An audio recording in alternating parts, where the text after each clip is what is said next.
Bueno, buenas tardes a todos. Muchas gracias por vuestra asistencia a esta sesión que pretende ser, como sabéis, el punto de enlace entre la 38ª edición del Curso Superior de Control de Gestión, que acabó justo antes del verano, y la próxima, que empieza en el día 22 de octubre. Yo soy Paco Martínez, director de Auditoría Interna del Grupo Bankinter, y voy esta tarde, en esta sesión, voy a actuar un poco de presentador de la sesión y de los ponentes de esta conferencia, que, como sabéis, hemos titulado El control de gestión y la revolución digital, presente y futuro.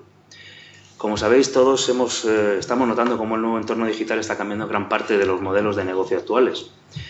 Y, como siempre, en todo cambio se vislumbran ganadores, perdedores, pero sobre todo lo que se vislumbra son oportunidades. Pero no solo los modelos de negocio están en transformación, también están los modelos de gestión, los modelos de control de las empresas. Entre otras cosas porque la capacidad de tratar, procesar y analizar a gran velocidad enormes cantidades de datos está desarrollando una función de control mucho más interconectada con otras áreas empresariales y mucho más interconectada con la estrategia de las compañías. Estos sistemas capaces de gestionar ingentes volúmenes de datos, como el Big Data, el Business Analytics o el Business Intelligence, han incrementado la capacidad y disponibilidad de información fiable y permiten lograr una mayor eficiencia, disminuir los costes y mejorar la calidad. Todos esos sistemas, desde el punto de vista del Business Controller, han adquirido un gran protagonismo y están generando importantes cambios, agilizando los plazos de reporting a las direcciones generales y aportando velocidad y criterio en la toma de decisiones empresariales. Es decir, al final, incluso están facilitando la aparición de nuevos modelos de negocio.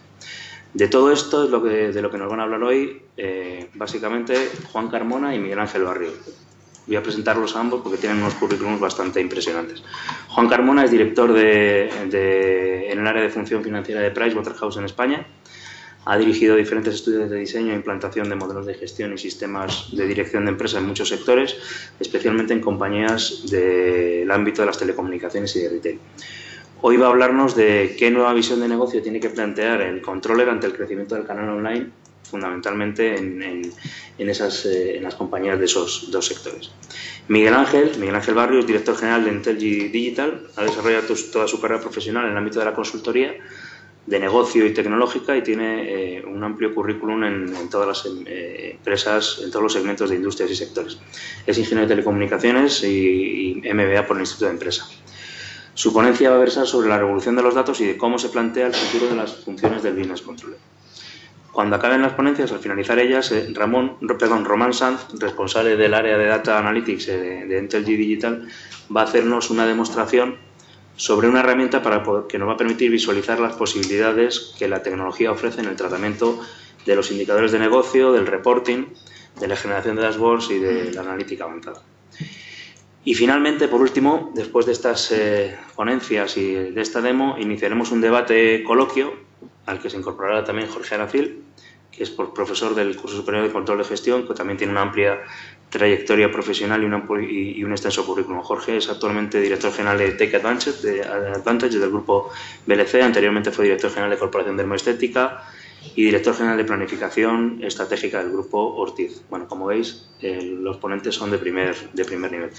La idea es que la sesión dure aproximadamente 1 hora y que luego el debate coloquio pues que dure en torno de 20-25 minutos, dependerá bastante de las preguntas que vosotros hacéis. Nosotros creemos que hemos preparado una sesión que puede ser interesante, pero será más interesante cuanto más participativa la hagamos todos. Entonces, os pedimos que no quedéis con dudas, que preguntéis y que compartáis con todos nosotros vuestras reflexiones. Y sin más, pues si os parece, damos paso a la primera presentación. Juan, todo tuyo. Muchas gracias. Creo que se me oye bien. No sé si... Ahora se me oye mejor. Bueno, pues muchas gracias a todos y muchas gracias por la presentación. No sé si darte las gracias por las expectativas que has levantado sobre la calidad de la ponencia, etcétera. Bueno, el tema del control de gestión es un tema en el que llevo trabajando mucho tiempo, que me apasiona, y me han dicho que no me emocione, que intente ceñirme por lo largo que es la presentación y porque efectivamente es un tema que me interesa, que me gusta y que está trabajando mucho. Hablamos aquí de modelos de gestión de industrias de retail y telco. La idea que tenía era intentar traer 2 o 3 ejemplos de algunos aspectos muy concretos que se están debatiendo en este momento en torno sobre todo al mercado online, a la entrada del mercado online para estas empresas, Pensando sobre todo en telco, obviamente es así por naturaleza, pero pensando en las retailers, digamos, que no nacen digitales de origen, sino aquellas que necesariamente se tienen que ir al negocio digital. Y esta presentación que hay aquí, bueno, pues ese es el resultado del conocimiento de diversas empresas, pero está muy basado en hechos reales. Y un poco la anécdota que os comento también para empezar y para que veáis que lo que os voy a contar tampoco es ni blanco ni negro y es todo bastante opinable y hay mucho debate sobre esto. Esto está basado también y fundamentalmente en un gran proyecto que hicimos para un gran retailer español, muy grande, imaginaos uno muy grande, donde ganamos el proyecto que íbamos a hacer porque en la presentación, en la defensa de la propuesta, el control nos dijo cómo hay que gestionar el tema de la multicanalidad. Estamos yendo al canal online, somos una empresa retailer, tenemos no sé cuántos miles de tiendas, pero ¿qué hacemos con el canal online? ¿Cómo lo gestionamos? Y le dije que no lo sabía, que no tenía idea, que había un gran debate, le conté las teorías que había, le conté los pros y las contras, pero le dije que no tenía ni idea. Entonces me dijo, cuando nos dieron el proyecto, me dijeron que nos habían dado el proyecto porque había dicho que no sabía cómo resolver el tema de la multicanalidad. Digo para que veáis un poco el terreno en el que nos movemos. Una empresa tradicional de retail al final está conformada por un montón de tiendas y la gestión me estoy pasando, pero la gestión de una multinacional del retail no es muy distinto que la gestión de una pequeña tienda que podéis ver en un barrio. Quiero decir, al final lo que tiene, digamos, que son unos ingresos, y si es una multinacional tendrá ingresos en distintas divisas, tendrá ingresos distintos, depende de su política de precio. Las hay que venden el mismo producto al mismo precio en cualquier lugar del mundo y otras que se adaptan a cuáles son las necesidades del mercado, pero tendrán un ingreso que podrá diferir por esa razón y tendrán básicamente un coste de ventas que conformará un porcentaje muy grande, ese margen de contribución será un gran porcentaje de la cuenta de resultados. Y con eso tendrán que estar gestionando realmente su negocio. Con eso y con lo que les cuesta tener una tienda. Una tienda puede ser un concepto muy claro. El gasto operativo por excelencia en el retail es la tienda y depende de dónde quieras posicionarte, en qué sitio te va a costar más o menos. Ahí están los gastos de personal, está el alquiler de la tienda, están los suministros y muy poquito más. Aparte de la logística, que puede ser parte del coste de ventas. Venís de un curso de control de gestión, me meto en estos conceptos. Y básicamente la gestión de un retailer es eso, es saber cuáles de sus tiendas le están dando beneficios. Con esos conceptos, con el coste de las ventas y con lo que le cuesta y con el margen operativo. Y muy poquito más. Después vendrán los costes de estructura y muy poquito más. Cuando te metes en el negocio online te encuentras con que el paradigma cambia, la cuenta de resultados es distinta. En primer lugar, te desaparece el concepto de tienda, te ahorras pues un montón de dinero en esas ubicaciones físicas. Eso cuesta muchísimo en términos de empleados, de suministros menos y de alquiler. Y lo sustituyes por una plataforma online, que bueno, pues una vez desarrollada pues es algo que vale además para, digamos, para todas las tiendas o para todos los mercados o gran parte de las geografías en las que estás utilizando. Y te metes en un mayor coste de la logística. El mercado online al final se caracteriza porque tú al final le vas a poner en la puerta, en el domicilio del cliente, lo que está buscando. Y se te complica un poco las devoluciones que pueda tener el cliente. Digamos, el cliente online suele tener mayor tendencia y se facilita esa tendencia a devolver las cosas sobre el cliente de la tienda. No las ha visto o prefiere probárselas en casa o pide 5 tallas para ver cuál le viene bien y después la devuelve. Entra otra problemática. En todo caso, o la tendencia que se veía venir o que se va viendo durante los años pasados es tratar de tener dos cuentas, pensar que hay que tener dos cuentas de resultados y pintar esas dos cuentas de resultados dentro del control del retail. La de la tienda física o conjunto de tiendas físicas y la de la tienda online. Y normalmente lo que os vais a encontrar en muchas compañías de retail va a ser el esfuerzo del controller por intentar atribuir costes de una hacia la otra. Es decir, el negocio de online va a vender, la devolución se va a producir en una tienda. Hombre, habrá que recompensar a esa tienda de alguna manera con el esfuerzo que está haciendo por apoyar al negocio online. Se va a quedar con una prenda que está desestocada, digamos, que no pertenece al stock habitual que utiliza para vender. Habrá que bajarle el coste de ventas de manera ficticia para aumentarle el ingreso de alguna manera o habrá que buscar algún truco contable analítico para favorecer a esa tienda. Pero también habrá que pensar en recompensarle por algo que se dice en el mercado, que es que el Corte Inglés es el escaparate de Amazon. Es decir, pensar, en el caso del Corte Inglés, digamos, tiene muchos costes de atender al cliente, de poner una sonrisa, de tener un stock allí, mientras que Amazon muchas veces sirve para que vosotros y nosotros y mucha gente vaya al Corte Inglés vea cuál es el producto que se está vendiendo, lo pueda tocar, se lo puedan explicar, le puedan convencer, lo pueda seleccionar y después lo compre en Amazon. Y se lo pruebe. Y se lo pruebe. Y todo eso lo hace el Corte Inglés. El Corte Inglés soporta todo el coste, pero el ingreso se lo va a llevar Amazon de forma totalmente gratuita. Bueno, esa es la ley del mercado, ese es el negocio que ha encontrado Amazon y ese es cómo está funcionando.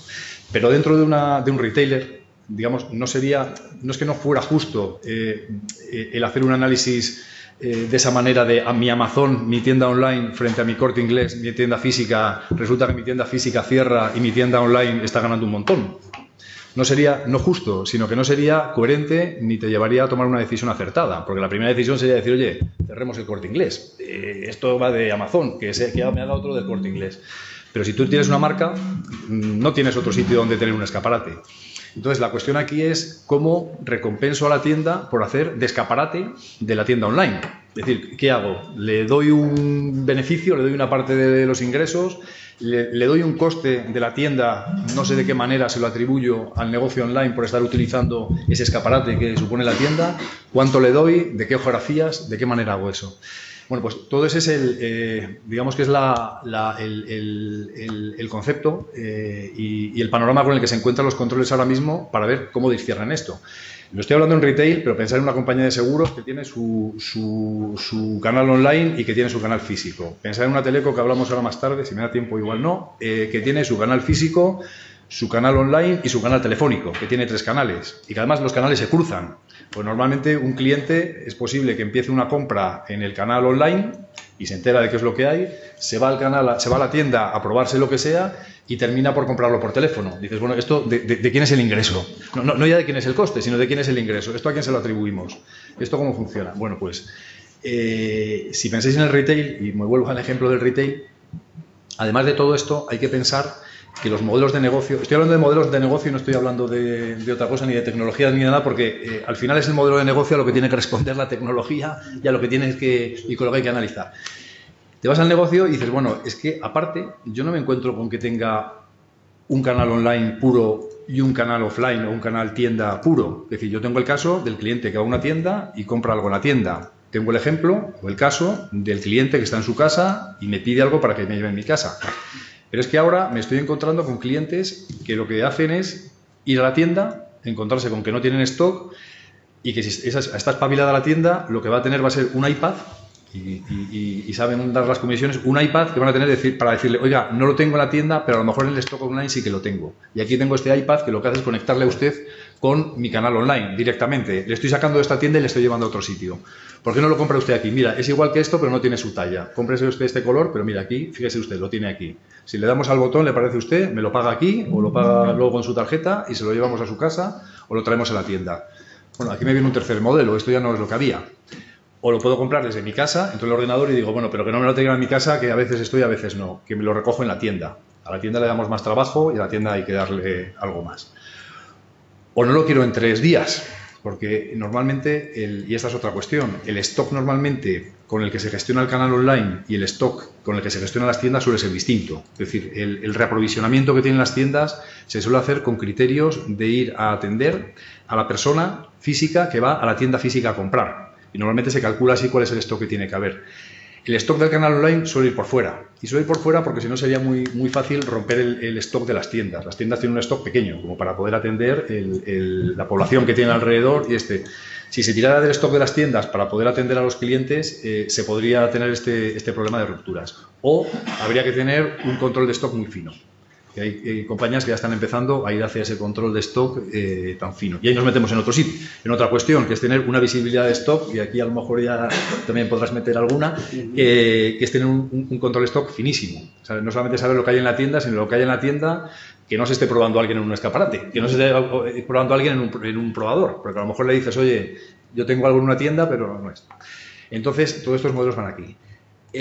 Solución. Bueno, solución no hay, porque os había contado ya al final de la película. Solución ideal no hay, pero por ejemplo, en este caso, que nos ocupa donde estuvimos definiendo o redefiniendo y actualizando el modelo de gestión completo de esta compañía, para este caso lo que se hizo es optar por algo que se le titula o que se le pone como nombre omnicanalidad. Y lo que decimos aquí es, oye, no hay canal online y canal offline. Por eso estamos diciendo el concepto de escaparate que tiene la tienda respecto del negocio online. Es todo el mismo canal. Los canales, o sea, no existen estos conceptos de canales. La tienda es el amo y además así no canibalizamos la tienda. Además así el que está en la tienda y el encargado de la tienda no se siente atacado por una competencia que se llama canal online y que además le está metiendo todo el día el dedo en el ojo diciéndole que tú no eres rentable o que tú no estás vendiendo o que tú estás en peligro. Lo que se hace es incluso, primero, atribuir el ingreso del canal online en función del domicilio, del código postal del cliente, básicamente, a la tienda que esté más cerca. Esa es la tienda que se dice, tú eres la que ha conseguido la venta, tú eres el escaparate de estos clientes que entran en tu tienda o que viven a tu alrededor, ven la tienda, la tienes bien preparada y realizan la compra gracias a eso. Eso en primer lugar. Y luego lo que sí que se ha diferenciado muy bien son todas esas modalidades que hay de nuevos negocios. El canal online puro, el offline puro y todas estas otras modalidades. Ahí lo que se hace es, en un modelo multidimensional de contabilidad analítica, gestionar siempre cuál es el origen de la compra y cuál es el destino. ¿Cuál es el origen? Esto está pedido desde la casa, desde la tienda o desde el iPad de la tienda. ¿Y el destino cuál es? La casa del cliente, la tienda, otra tienda, un drop point, de esta manera. Y lo que aquí sí que se tiene que gestionar muy bien, que es algo que también se está incorporando para la gestión más fina de este modelo, es tener los costes logísticos muy bien localizados. Porque aquí lo que importa también es el coste logístico. Aquí lo que impera, ya digo, el ingreso, en principio en esta cadena, el ingreso es lo mismo lo que se cobra por vender en el canal online que por vender en el canal offline. Eso no tiene por qué ser así. El coste de ventas es el mismo, digamos, el coste de fabricación o lo que se le pague al chino correspondiente por hacerte la prenda y traértela es el mismo. Y lo que cambia básicamente es ese coste de transporte. No es lo mismo llevarlo al domicilio, llevarlo en 2 horas, llevarlo en 3 días, que servirlo en una tienda.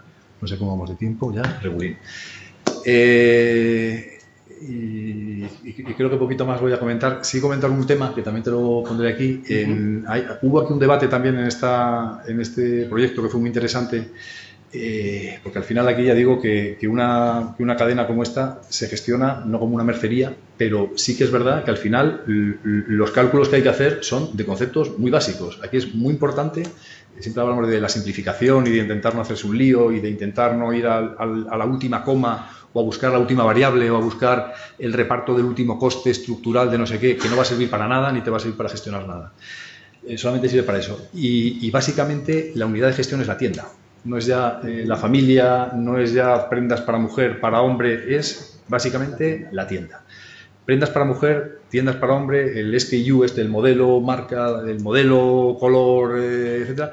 Eso sirve para gestionar la compra de un producto concreto, para ver si a un proveedor le estamos comprando bien y estamos sacando un margen, pero para algo concreto, no para entender la rentabilidad desde un punto de vista de un controller de un grupo o de un controller más elevado. Y hay un aspecto en el que entramos en debate, que es el que os comentaba, que es si era conveniente, necesario, llevar una rentabilidad por cliente. O sea, seguir al cliente, que esa es otra también. Decir, oye, ¿cómo hacemos para fidelizar a nuestros clientes? Y aquí hay un debate con 2 escuelas. Uno es, intentemos fidelizarle, intentemos enterarnos, ahora que tenemos las herramientas y que podríamos ponerle, digamos, una baliza a cada uno de nuestros clientes para seguirle. Desde luego, con la digitalización es más fácil. En la tienda física es más complicado, pero bueno, hay tarjetas de fidelización, etcétera. ¿Hacemos ese tipo de cosas o cómo lo hacemos? Y hay 2 escuelas. Hay una que es hacer eso, y en algunos a lo mejor estáis, no lo sé. Yo estoy en Cortefiel, por ejemplo, y Cortefiel se empeña mucho en seguirme y en hacerme favores, y en decirme que hay campañas, en informarme, se pasa. Y hay otras compañías que no hacen eso, porque lo que dicen es que eso es muy intrusista. Y a sus clientes los quieren dejar en paz. Lo que quieren es que se sientan que hacen una compra de manera libre. Luego sean libres o no, porque bueno, la libertad es un concepto en marketing que no sé cómo funciona. Hay forma de inducirlo. Hay forma de inducirlo de alguna manera. Pero el caso es que no quieren oír hablar de intentar inducir al cliente de una manera, digamos, tan visible como puede ser una tarjeta de fidelización, etc.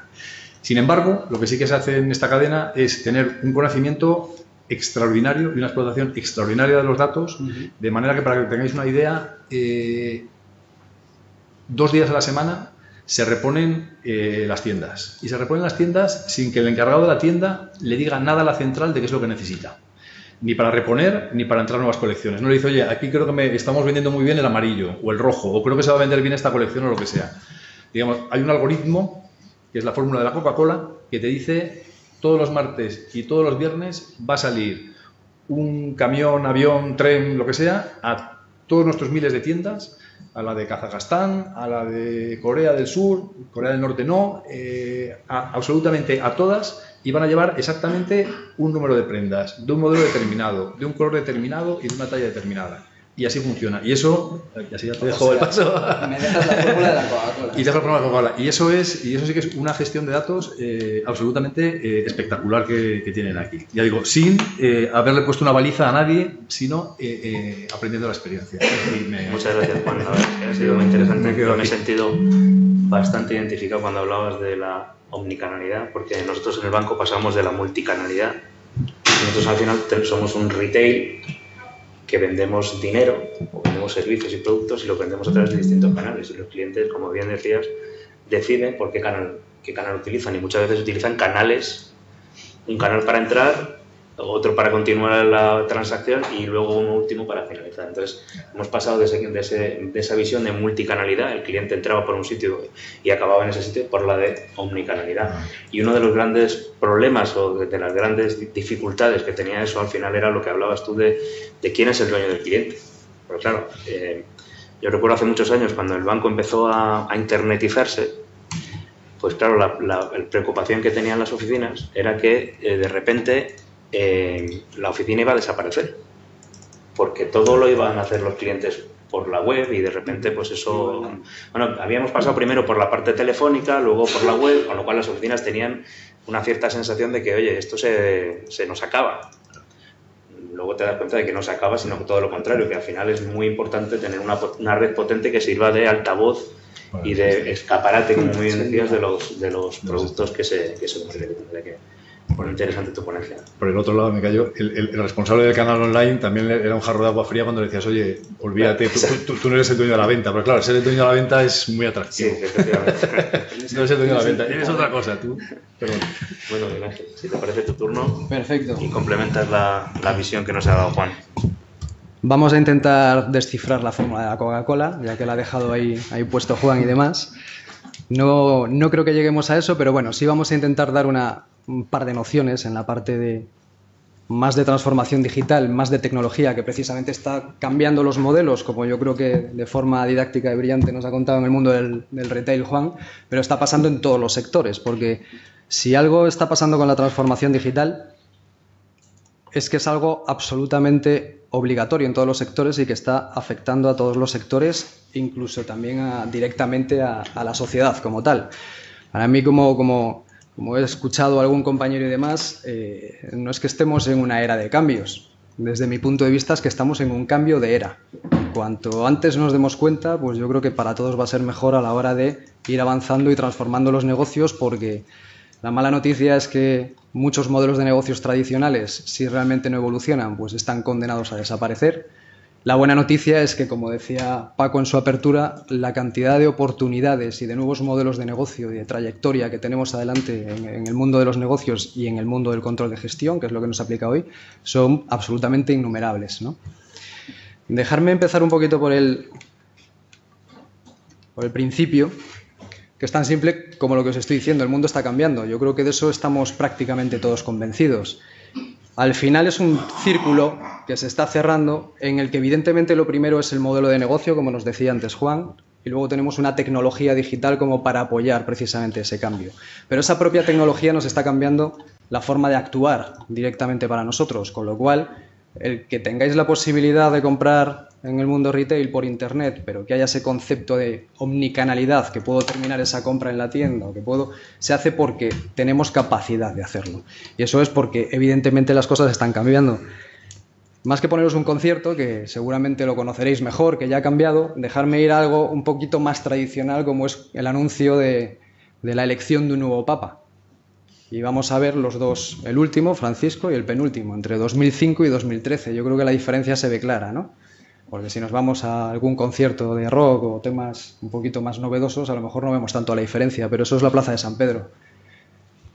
Eso es que está cambiando. Cambiamos la forma de hacer las cosas. Y si me permitís un poco la broma, antes de empezar con la ponencia ya seria y la fórmula de la Coca-Cola, dejadme identificarme con muchos de los que vosotros estáis hoy aquí, porque el concepto de cómo consumimos, de cómo hacemos las cosas, y quiero llevaros al concepto de negocio, se está transformando, pero también culturalmente por cómo hacemos las cosas. Esto es de la campaña a la elección de la presidencia en Estados Unidos, y esta es Hillary Clinton, y esto es cómo se hacen ahora las cosas.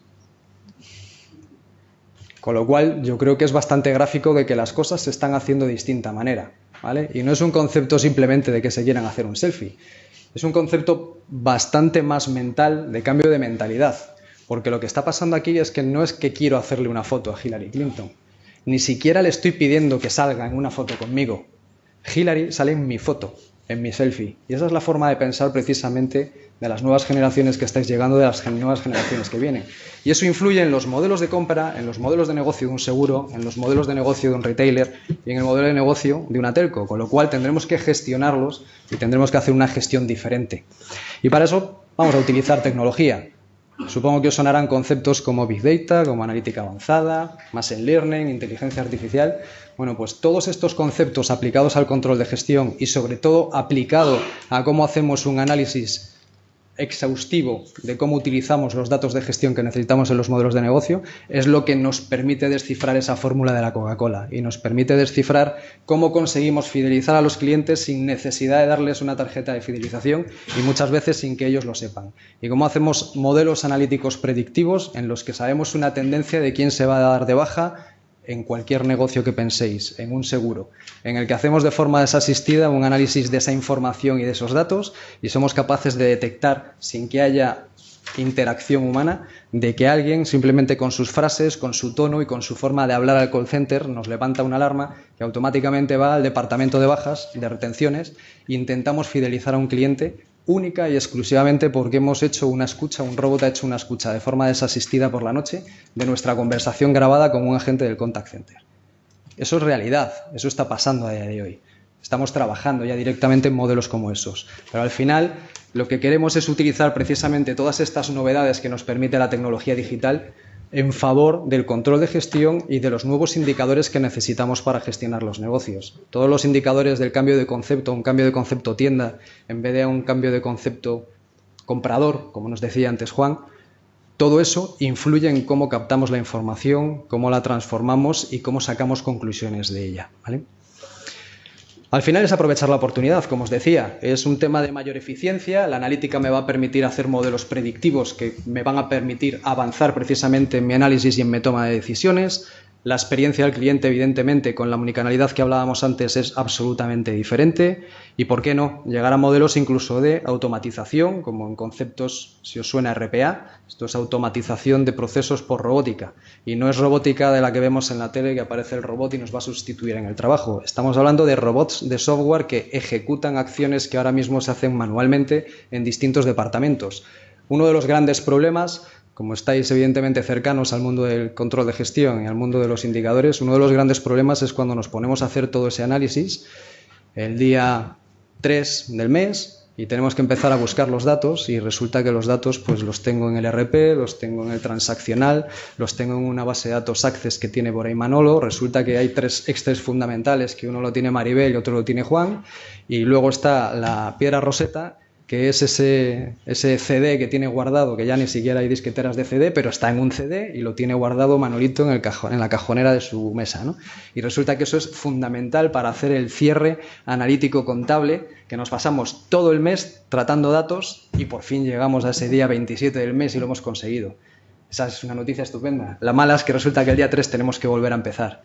Ese es el cambio del paradigma de la figura del business controller. No estamos para, permitirme la expresión, picar datos. Estamos para realmente sacar información de negocio, ser capaz de interpretarla y ayudar precisamente en la toma de decisiones.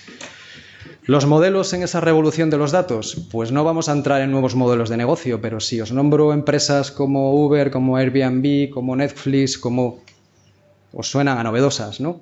Pero si también hablamos de grandes retailers como pueden ser los que tenemos en este país, como puede ser un Corte Inglés, como puede ser el Grupo Inditex, como puede ser Corte Fiel, todos están cambiando sus modelos de negocio y sus modelos de negocio por detrás se basan en algo tan complejo y tan difícil como datos.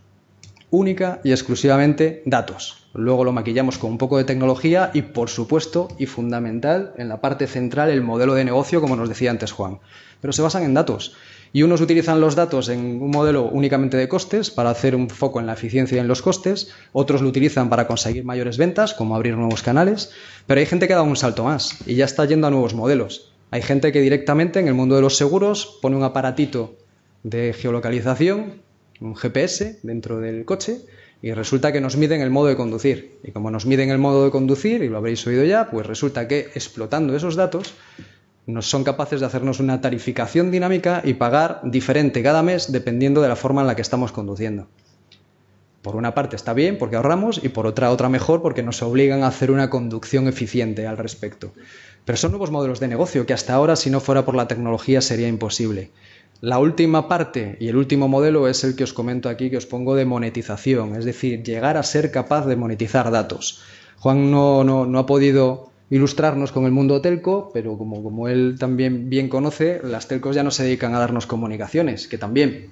Las telcos se dedican a darnos televisión, se dedican a vender marketing operativo, porque no os habéis dado cuenta, pero todos llevamos un aparatito encima, ese que había en la plaza de San Pedro, y saben dónde estamos en cada momento.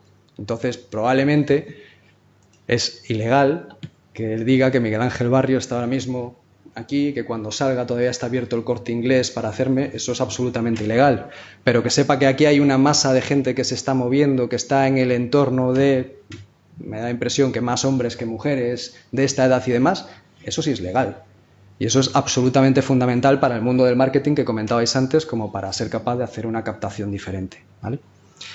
Ese es el concepto que quiero un poco transmitiros hoy, el cómo cambiamos los modelos de negocio en base precisamente a cómo explotamos los datos. Y eso hay una tecnología por detrás, que ahora después mi compañero Román hará una demo para que veáis distintos modelos de dashboards y analíticos de cómo manejamos precisamente esta información. Pero básicamente, imaginaos el dibujo que os pongo. Ahora mismo la tecnología nos permite algo tan simple como esto, y es ese concepto de Big Data que seguro que habéis escuchado. Es, dame información, dame toda la información que quieras, me da igual que sea un Excel, que sea un fichero, que sea una base de datos, que sea un vídeo, que sea un audio. Es información, son datos. Tú dámelo todo, que en el concepto de Business Data Lake hay tecnología que me va a permitir dar la información adecuada a cada uno de los departamentos, a lo que necesita financiero, a lo que necesita operaciones, a lo que necesita comercial. Y ese concepto es el concepto de las empresas data-driven que habréis escuchado, porque lo que se está buscando es que evidentemente la experiencia de los ejecutivos es fundamental en la toma de decisiones, pero cuanto mayor o en más alto porcentaje esté basado en datos, se supone que el éxito de esa decisión será bastante más acertado. Y en eso las grandes tecnológicas, como puede ser un Amazon, como puede ser un Google, como puede ser un Netflix, pues nos lleva un poquito de ventaja, porque ya sabéis que Netflix está desarrollando las películas y las series porque conoce todos nuestros gustos, no porque haya un productor que decide poner dinero en la serie se llama House Car, ¿no? Pues básicamente ese es un poco el modelo, ¿no?, que os quiero ejemplarizar. ¿En qué consiste esta tecnología? Simplemente de forma muy rápida. Pues porque básicamente somos capaces de tratar con muchísima información, tanto en volumen como en capacidad de procesamiento, porque somos capaces de poner esos algoritmos, esas fórmulas de la Coca-Cola como para conseguir tendencias y proyecciones, y porque somos capaces cada vez más de hacerlo en real time. Y eso es algo muy importante a nivel de la gestión de los indicadores de negocio cuando estáis pensando desde el punto de vista ya no de un controller, sino de un business controller. El que seamos capaces, y ya se están haciendo pruebas, que cuando tú llegas a la caja de un supermercado, en base a lo que estás comprando en tiempo real, seamos capaces de procesar toda esa información y que la cajera te diga que te has olvidado la leche desnatada de tal marca porque te la llevas siempre y en ese momento no la has visto en la caja, ser capaces de hacer eso en tiempo real, no en forma batch, es absolutamente fundamental y crítico. Y eso está pasando, como el ejemplo que os pongo, en el resto de los negocios, ¿vale? En cualquier sector. La función del control, por tanto, desde el Business Controller, básicamente yo la resumiría en estos 4 puntos. Primero, no es únicamente ya un concepto financiero, no estamos únicamente hablando desde el punto de vista contable. Sí o sí se necesita tener cada vez más contacto con las áreas de negocio, tiene que ser un business partner. Él es el que conoce los datos reales, con lo cual es el que tiene que saber hacérselos interpretar a ese director de ventas, a ese director de producto, a esa persona en cualquiera de las áreas de la empresa. Tiene que estar, por tanto, cerca de la estrategia de negocio y, por supuesto y fundamental, ser el garante de los criterios de reporte, porque si tenemos mucha información pero resulta que no es válida o no nos da información fidedigna, tampoco sirve para nada. Supongo que todos estaréis acostumbrados ya al concepto de fake news, ¿no?, que lo sufrimos absolutamente todos. Eso pasa en las empresas. Porque antes os he puesto el ejemplo de quien tenía el CD, que es lo que pasaba tradicionalmente. Entonces tú llegabas al director de ventas y te decía cuánto has vendido y te decía que 3, ibas al director financiero y te decía que 4. Y ese CEO y ese director general decía, ¿y a quién le hago caso? Pues eso ya se está evitando con los modelos de Business Intelligence, pero el problema es que también se empieza a pervertir la información, ¿vale? Y no es un problema precisamente trivial. Y un poco por terminar, ¿hacia dónde iría el futuro del reporting en control de gestión? Pues yo creo que el gran desafío que se tiene en control de gestión, ahora mismo en la figura del Business Controller, es en conseguir avanzar en la maraña de datos y en ser capaz de decidir cuál es la información adecuada que yo tengo que fijar como KPIs de negocio, como indicadores de negocio. La parte buena es que las tecnologías digitales van a permitir facilitar precisamente toda esa labor de desgranado de cuál es la información adecuada y dónde tengo que poner el foco en el mundo de los negocios, con lo cual es una oportunidad absolutamente enorme dentro del mundo de control de gestión. Al final, convertirlo en un plan financiero y ser garante de ese plan financiero tiene que nacer desde los objetivos estratégicos. Por eso os decía que cada vez más el Business Controller tiene que estar pegado como un partner a la gente de negocio, porque los indicadores que se van a monitorizar como gestión son precisamente los que van a decidir el negocio. Las palancas del futuro del reporting, dicen estudiosos y dicen grandes consultoras, y la tendencia de los analistas se van a basar en 3 líneas. En una visión única y común de la realidad, en esos datos, que eso es precisamente en el modelo de gobierno, en lo que es el puro de control de gestión, que está más asociado a las operaciones, al delivery de la control de gestión, de si se hace con centros de servicios compartidos, si se externaliza parte de la adaptación, digamos, en el mundo BPO de los datos a la hora de analizar, y la última parte, lo que os decía, insistir en el concepto de socio de negocio junto con el soporte tecnológico que nos permite la tecnología digital. El Business Controller debe ser el garante de los criterios de reporting a la dirección. Esa va a ser la labor y el objetivo fundamental de cualquier controller en el futuro. ¿Por qué? Porque él tiene que facilitar la toma de decisiones y las direcciones generales y los boards se van a basar cada vez más en la analítica y en el análisis de los datos que va a proporcionar el control de gestión de las empresas. Y más cuando hay incluso ese desconocimiento todavía en muchos de los nuevos modelos de negocio que estamos viendo que están llegando. Esa es un poco la visión que os quería transmitir desde el concepto de transformación digital, que luego podremos entrar en detalle en las preguntas. Pues muchas gracias, Miguel Ángel. Yo me quedo con una cuestión que luego te preguntaré en el momento del debate, que es que el problema de la propiedad de los datos. ¿Quién es el dueño de los datos? Porque, como estás hablando, la función del controller es, yo creo que claramente incrementa su relación con el modelo de negocio y con las direcciones generales, pero ahí hay un problema de base, y es quién es el propietario de gestionar esos datos y de que esos datos no sean fake news, como decías tú, sino que sean adecuados. Pero eso te lo preguntaré después. Vamos a ver si os parece. Hacemos la ponencia, la presentación con la demo. Tenemos que hacer un pequeño cambio. Sí, hay que hacer un pequeño cambio, sí. Tienes que ponerte aquí, ¿verdad?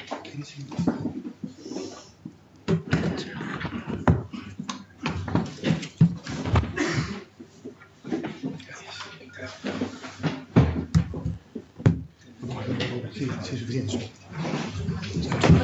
Sí. Esto también es importante. Sí. Vamos a ver.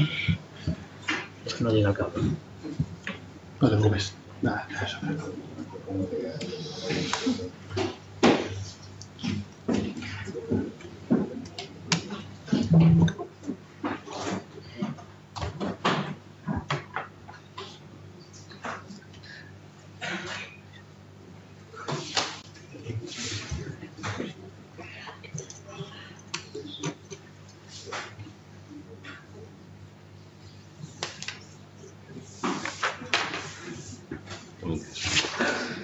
Muy interesante, sí.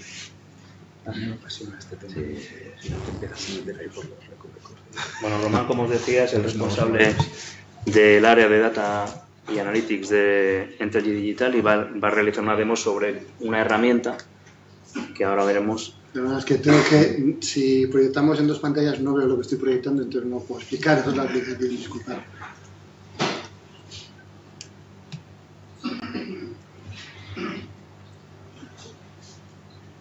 Te voy contando lo de los...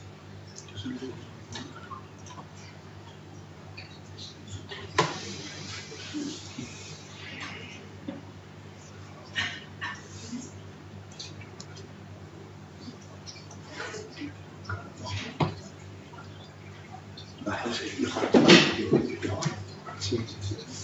Sí, pero no va a llegar el cable, ¿no? Espera, a ver si Tienes razón. llega o no. Sí, sí, sí. Vale, sí, sí. Da igual, si la pantalla. Vale, ¿lo vais a editar? Sí, pero podemos hacer así, o sea que... No, no,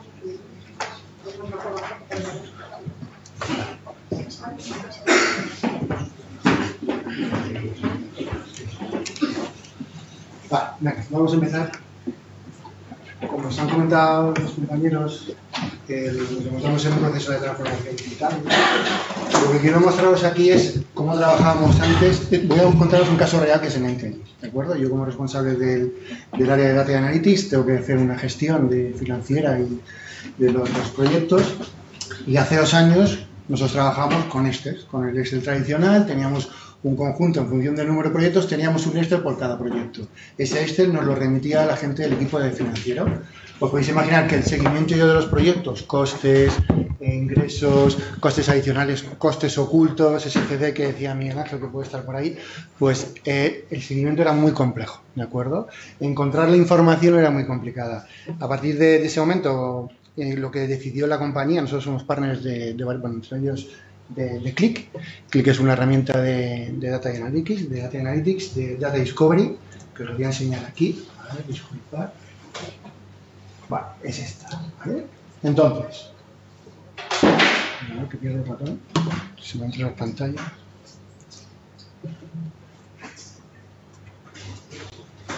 Vale. Vamos a ir a la página principal.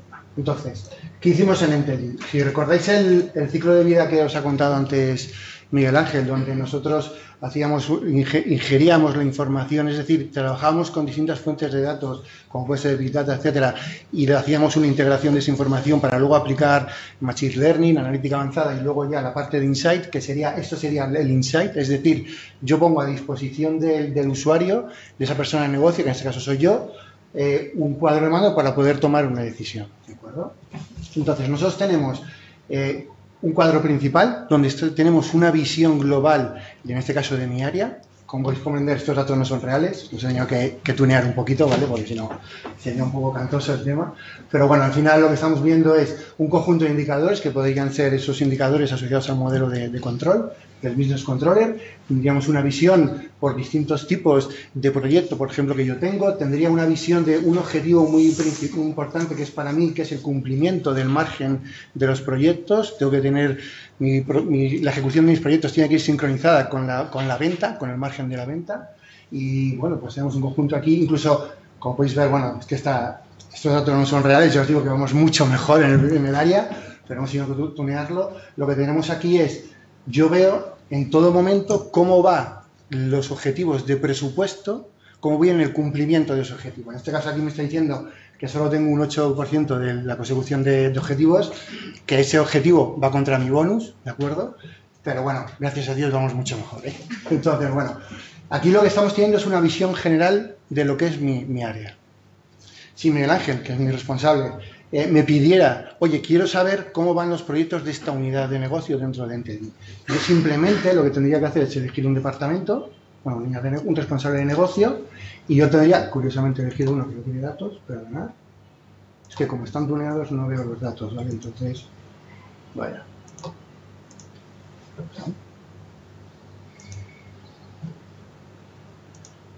Bueno, he elegido un departamento, ¿vale? Es que no sé si lo veis, pero son letras sin sentido, ¿vale? Entonces no conozco todos los datos.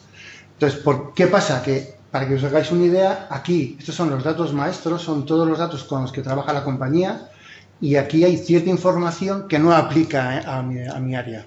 Yo, sin haber hecho ningún desarrollo específico, solo por la capacidad que tiene Qlik de mostrarme a través de un código de colores, mostrarme información, él deduce información que me aporta a mí, valga la redundancia, información para poder ver cómo va ese área, ¿no? Es decir, si yo veo que tengo un color que es el verde, ¿vale? Lo que me está diciendo Qlik es que tengo información, en los verdes tengo información del filtro que yo he seleccionado. Es decir, para este departamento tengo información de 2008. de 2018, pero no tengo información de 2017.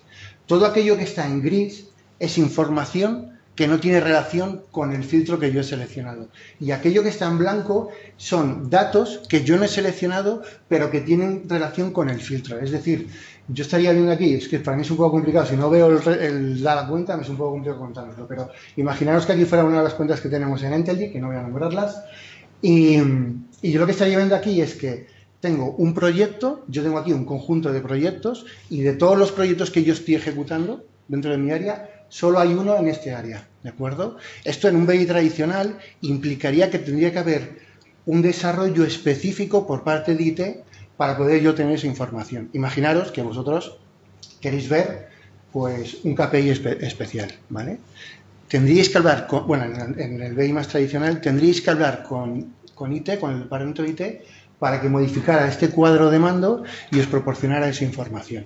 Con esta tecnología, como trabaja con un modelo asociativo, no sé si conocéis el concepto de lo que es un grafo, al final lo que hace es relacionar toda la información que tiene algún sentido de relacionar entre ella y de forma transparente al usuario te empieza a mostrar datos, ¿de acuerdo? Y son nada más consultas, este tipo de aplicaciones se realizan en base a un guión de consultas ya predefinidas, el BI tradicional. Con estas soluciones tú lo que consigues es, sin tener ese guión previo, poder hacer análisis, poder profundizar en la información a base de conclusiones que tú tienes del análisis. Es decir, yo estoy viendo que aquí tengo un 15% negativo de margen, ¿vale? Entonces, yo podría decir, oye, me podría preguntar a Miguel Ángel, ¿cuál es el problema de este proyecto? Yo directamente me iría a la parte de ingresos, por ejemplo, y yo vería, bueno, pues vamos a ver, tenemos unos ingresos brutos de 12.000 euros y estoy viendo, si me voy a los costes, pues que tengo unos costes de menos 1.972 euros. Es decir, en este caso, curiosamente, son costes financieros, ¿de acuerdo? Pero esos costes financieros me aparecen, yo sé que son costes financieros porque me aparece en negativo el coste. Un coste no puede ser negativo, ¿de acuerdo? Entonces, solo es negativo porque desde la perspectiva del equipo de financiero, por el pago, fijaros en la deducción que estoy obteniendo de un dato, exclusivamente, y no lo he consultado, no tengo el modelo definido en el cuadro de mando. Yo lo que estoy es extrayendo información de un único dato por el conocimiento que tiene el cuadro de mando de toda la información que hay en la base de datos. Entonces, yo lo que sé es que, como este coste es negativo, el coste está asociado a un coste financiero. ¿De acuerdo? ¿Qué ocurre? Que ese coste financiero en realidad es un ingreso porque como el cliente me está pagando por adelantado, ¿de acuerdo? Tengo la suerte de poder tener por esos ingresos, por esa facturación avanzada, tener unos ingresos, que ellos lo contabilizan como coste financiero negativo, ¿de acuerdo? Luego podríamos ir, bueno, no sé, al detalle de la analítica ya un poco más avanzada. Tendríamos una visión de los ingresos y los costes. Y yo los costes los puedo ver luego en detalle por cada tipo de coste que yo tengo, ¿vale? Podríamos tener agregados, voy a quitar el filtro para que veáis más información, ¿vale? Yo podría tener todos los costes y tipos de ingresos que hay que hay en nuestra cuenta de resultados, yo los tengo aquí recopilados y lo tengo de una visión agregada, pero yo puedo verlo desde una visión también mensualizada, ¿de acuerdo? Esto es muy fácil de hacer porque si fijáis, mira, voy a intentar hacer algo sencillo, voy a crear bueno, vamos a editar este objeto simplemente para que veáis en qué consiste. Yo tengo aquí todas las dimensiones que te pone a disposición la aplicación y yo lo único que tengo que hacer es seleccionar las dimensiones que a mí me parecen interesantes para ese objeto y luego le aplico lo que son unas expresiones, que al final no dejan de ser, bueno, perdonad, estos son variables, pero bueno, al final no dejan de ser, tú puedes poner aquí, si conocéis al final es suma de importe por el 0,5, por ejemplo, ¿no? Entonces, aquí al final lo que tenéis es de toda la información que te pone a disposición el sistema para tú poder, incluso a nivel gráfico, poder mostrar la información de una forma que a ti sea representativa. Si os fijáis, mirad aquí, yo estoy mostrando ciertos datos con un color, ¿vale? ¿Eso por qué es? Porque yo lo que estoy intentando es resaltar aquellos casos en los que, por ejemplo, los ingresos financieros, los costes financieros, para mí son positivos, desde la perspectiva de que yo estoy teniendo ingresos por esos costes financieros, ¿vale? Luego, no sé, tenéis incluso, podéis ver el mismo dato, lo podéis ver desde distintas perspectivas. Yo, por ejemplo, aquí lo que estamos viendo es, aparte de todos los KPIs que para vosotros pueden ser interesantes, yo lo que estoy viendo aquí es, de una forma agregada, el volumen que yo tengo en negocio por cada uno de mis clientes. Entonces, de una forma muy rápida, yo estoy viendo que este cliente para mí tiene mucho peso dentro de mi área, ¿de acuerdo? Entonces, a raíz de ahí yo puedo pulsar sobre esta cuenta y tendría todo el cuadro de mando, todos los datos que aparecen en el cuadro de mando estarían asociados a esta selección que yo he hecho, que si lo veis aquí, es elegido este cliente y este año, ¿vale? Entonces, sin yo tener que tocar en el resto de pestañas del cuadro de mando, yo tengo la posibilidad de tener enlazado en base a un criterio, porque yo he elegido solo un cliente. Entonces, imaginaros una relación de n niveles y esos n niveles están relacionados con el cliente. Entonces, sin yo tocar sin hacer ningún desarrollo, el propio sistema me muestra esa información. Es lo que llaman el Data Discovery en ClipView, que va asociado a, tú no tienes una consulta predefinida, pero en base a esa analítica guiada, tú eres capaz de poder obtener insight que te ayuden a tomar decisiones, ¿vale? Entonces, bueno, esto sería lo que hemos llamado analítica guiada, que sería un cuadro de mando que ha hecho IT en base a los requisitos de negocio, y normalmente el negocio no se va a poner a jugar con el cuadro de mando, ¿vale? Os quería enseñar un cuadro de mando, está orientado más a... Esperad, disculpad que lo tengo aquí. Está más orientado a la parte que ha dicho Miguel Ángel de analítica basada en Machine Learning. Disculpad que no se va a ver muy bien por temas de resolución de la pantalla, ¿vale? Entonces, aquí lo que estamos haciendo es un ejemplo que hemos hecho concretamente para vosotros, para que veáis un poco en qué consiste la analítica. Esto ya le llaman autoconsumo de analítica, en el sentido de tú tienes un cuadro de mando, tú tienes unos datos y lo que hace el equipo de TI es poner a disposición de negocio, que normalmente es gente no técnica, lo que pones a nivel de negocio, pones la capacidad de poder ellos definir escenarios analíticos en base a algoritmos predictivos basados en Machine Learning o datos estadísticos, y lo que haces es, tú pones un conjunto de filtros o componentes, en este caso son sliders, para tú poder seleccionar el valor que vas a ir dando a cada uno de los distintos motivos. Por ejemplo, aquí estamos viendo motivos de baja, ¿de acuerdo? Son datos reales, que son un cliente. Y aquí tenemos un conjunto de motivos de baja. Entonces, tú lo que estás haciendo es poner a disposición del negocio la capacidad de tener una herramienta que él, sin tener que contar con el área de TI, poder definir escenarios de analítica avanzada basados en Machine Learning. ¿En qué se traduce esto? En que normalmente, ¿cómo se trabajaba antes? Llegaba a negocio, empezaba a analizar e identificaba una situación que quería estudiar. Hablaba con IT e IT, oye, mira, quiero que me hagas un algoritmo que me predija con estas variables, ¿Cómo lo hacemos ahora? IT lo que hace es poner a disposición del negocio un conjunto de algoritmos predictivos basados en Machine Learning, redes neuronales, inteligencia artificial, y esos algoritmos, de una forma muy sencilla, negocio decide cuándo utilizarlos y cuándo no. Lo único que hace negocio es configurar las variables, dar el valor a las variables que van a utilizar ese algoritmo para obtener el resultado. Es decir, yo puedo decir, mi algoritmo lo que ha hecho es, en este caso es, yo tengo un conjunto de motivos de baja, ¿de acuerdo? Entonces, el algoritmo lo que hemos hecho ha sido entrenar un modelo, ese modelo trabaja con una red bayesiana y al final lo que hace es obtener una fórmula, obtiene una fórmula. Nosotros lo que hacemos es empezar desde negocio, lo que hace negocio ya es empezar a codificar los valores que puede tener cada una de esas variables, y el algoritmo en tiempo real hace la estimación, hace el cálculo. Y negocio lo que puede hacer es empezar a estudiar distintos escenarios para ver cómo afectaría, por ejemplo, oye, qué productos son más sensibles si yo subo, por ejemplo, el precio.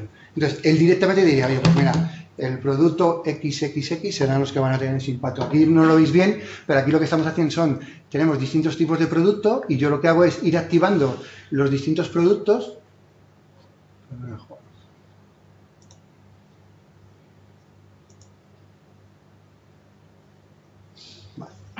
Yo lo que voy haciendo es ir activando los distintos productos que nos permiten, que yo quiero ir analizando, ¿de acuerdo? Entonces, al final, yo tengo una herramienta que me permite mostrar muchos escenarios que no han sido predefinidos, sino que simplemente yo como IT te he puesto todas las dimensiones y las métricas que para ti son importantes. Y luego tú a partir de ahí empiezas a jugar con esas métricas y esas dimensiones. Entonces, ¿qué obtiene negocio? Negocio, por un lado, es independiente del área de TI. Eso se traslada que es independiente en su capa, en su servicio de análisis, ¿no? Luego, por otro lado, IT aporta valor solo en la parte donde de verdad negocio no puede aportar, ¿no? Que es en la parte de desarrollar esos algoritmos. Y luego, por otro lado, vosotros pensar que, no os lo enseño aquí, pero este sistema, que se llama ClickSense, te permite lo que le llaman el autoservicio de analítica, que es que tú, en base a esas dimensiones y esas métricas, tú puedes coger todo el listado de distintos componentes que tienen, de tablas, gráficas de barras, de quesos, sliders, etcétera. Tú puedes crear tu propio cuadro de mando y hacer tus análisis. Y son cuadros de mando de usar y tirar. Hay una caja muy importante que trabaja con esta tecnología y lo que han hecho es, los analistas han generado más de 1000 cuadros de mando solo de usar y tirar. Ellos hacen sus cuadros de mando, hacen su análisis y lo descartan. Lo tiran a la basura y siguen trabajando en su día a día, ¿de acuerdo? Eso en el BI tradicional sería impensable, ¿vale?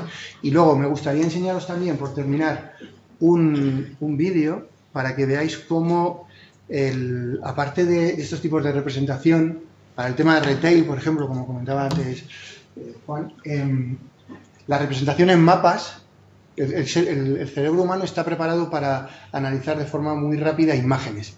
Y la representación de los datos sobre mapas geolocalizados te permite, por ejemplo, a nivel de retail, te permite analizar, por ejemplo, qué clientes son los que vienen a comprar a cada uno de los supermercados.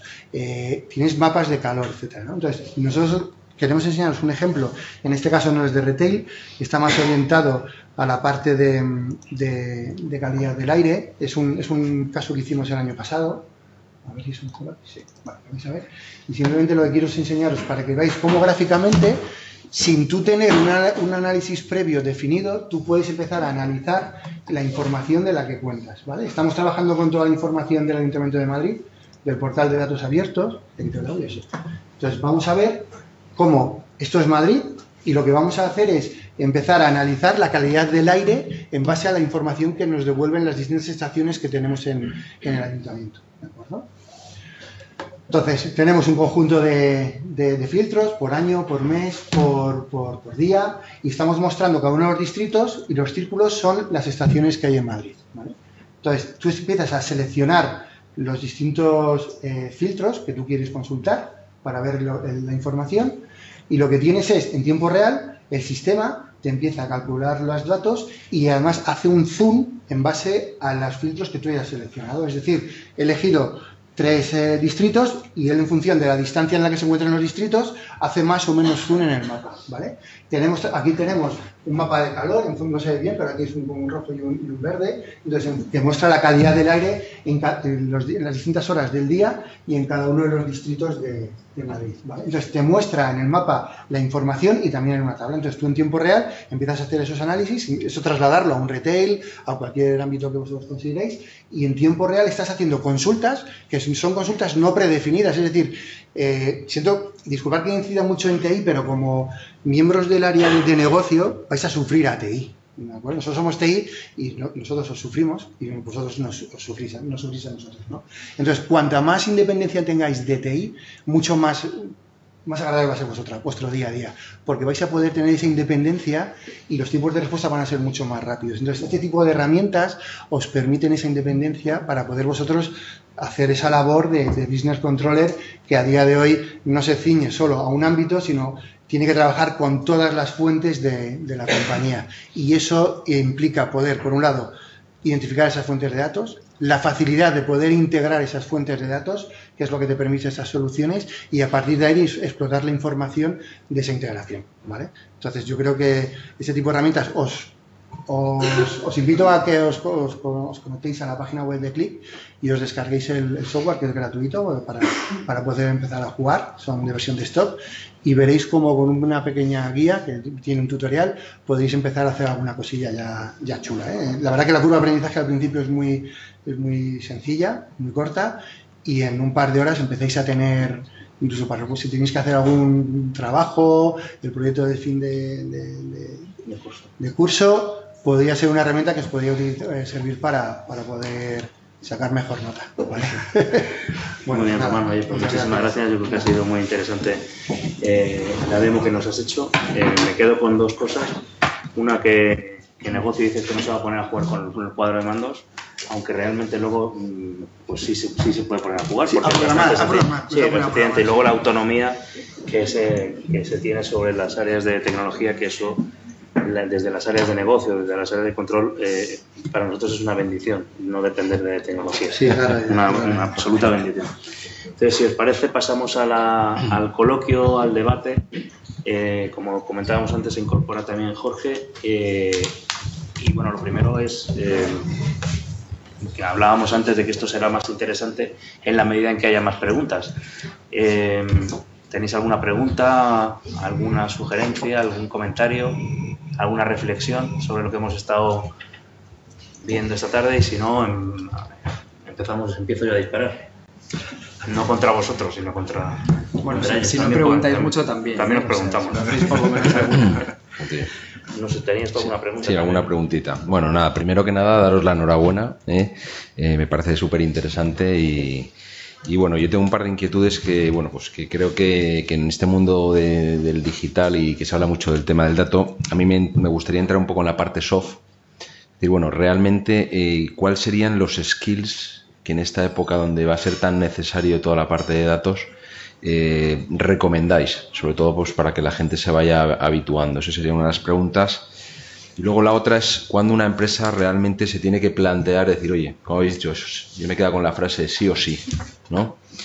El que la cuestión está en que con la experiencia en tantas empresas, pues al final vemos que le entra un poco el pánico escénico a la compañía, decir, bueno, ¿cuándo es el momento? ¿No? Porque yo creo que no hay un buen momento, ¿no? Serían las dos preguntas que me gustaría. Pues, Juan, si lo sabes tú mejor, a lo mejor. Yo me lanzo y tú matizas. El tema de los skills que preguntabas, Jorge, los skills claramente están cambiando. Es más, parte de la ponencia que os estamos haciendo es cómo cambia el concepto de controller a business controller, con lo cual ya per se es un cambio de skill. Pero los skills están cambiando precisamente hacia temas de habilidades digitales. ¿Y qué son las habilidades digitales? Pues no es que os tengáis que empezar a aprender tecnología, ni aprender a programar, ni nada por el estilo. Es más, parte un poco es lo que contaba Román ahora con la última demostración, en que precisamente ese lenguaje de negocio y esa facilidad de uso de muchas herramientas que hasta ahora era impensable porque nadie fuera del entorno era capaz de trastear con ellas, pues es precisamente lo que está pasando. Es decir, la tecnología también lo está facilitando. Pero yo sí creo que es importante el concepto de habilidades digitales no únicamente en el mundo de control de gestión, sino a lo largo de la empresa. Se está cambiando en todos los sentidos cuáles son los parámetros de los skills. Ahora mismo el mundo matemático, digamos docente, pues resulta que está bastante más en boga que el mundo de ingeniería, por decirlo de alguna manera, en muchos departamentos. ¿Por qué? Pues porque precisamente esa importancia que están tomando los datos nos lleva al mundo de la algoritmia y nos lleva al mundo de la analítica, y precisamente pues esas capacidades analíticas, esas capacidades matemáticas y esas capacidades de algoritmia están siendo muy demandadas en todos los negocios. Y no lo hablo desde el punto de vista tecnológico, insisto, lo hablo desde el punto de vista de los analistas de negocio. El ser capaz de interpretar esa información, el ser capaz de entender es fundamental. Y yo os lo resumiría como un tema también de tendencia. Ahora mismo sigue siendo tradicional el modelo, pero un poco para que entendáis, si habéis oído hablar de los modelos y de los sistemas cognitivos y de inteligencia artificial, las máquinas se van a dejar de programar, sino que pasan a entrenarse. Con lo cual, la persona que se sienta delante de una máquina no es un programador o un ingeniero a programar un programa, es un abogado a entrenar el programa precisamente en jurisprudencia. es un controller a entrenar en contabilidad y en control de gestión a la máquina, con lo cual el concepto está absolutamente cambiando. Entonces yo te diría como resumen que los skills digitales, de capacidades digitales, están absolutamente en boga ahora. Yo voy a hacer algo rupturista, voy a contar lo contrario y luego vuelvo otra vez, pero sí que pero igual abrimos debate entonces. Igual es por mi analfabetismo digital, pues yo creo que he llegado a esto también un poco tarde, que sigo pensando que sí que tiene que haber una profesionalización. Estoy de acuerdo contigo básicamente. O sea, es cierto que esa interpretación del dato va a ser absolutamente fundamental y es fundamental para la toma de decisiones. Es absolutamente cierto el requerimiento que se oye en todas las empresas de la persona de negocio quiere independizarse de IT y tener herramientas a su disposición para poder trabajar de una forma autónoma y de una forma más ágil y de una forma que no necesite una cocina detrás de esos datos como para poder empezar a trabajar, porque eso es una pérdida de tiempo, porque eso lleva el cerrar la analítica cuando ya empieza el mes siguiente no sirve para tomar decisiones, la necesitas pronto.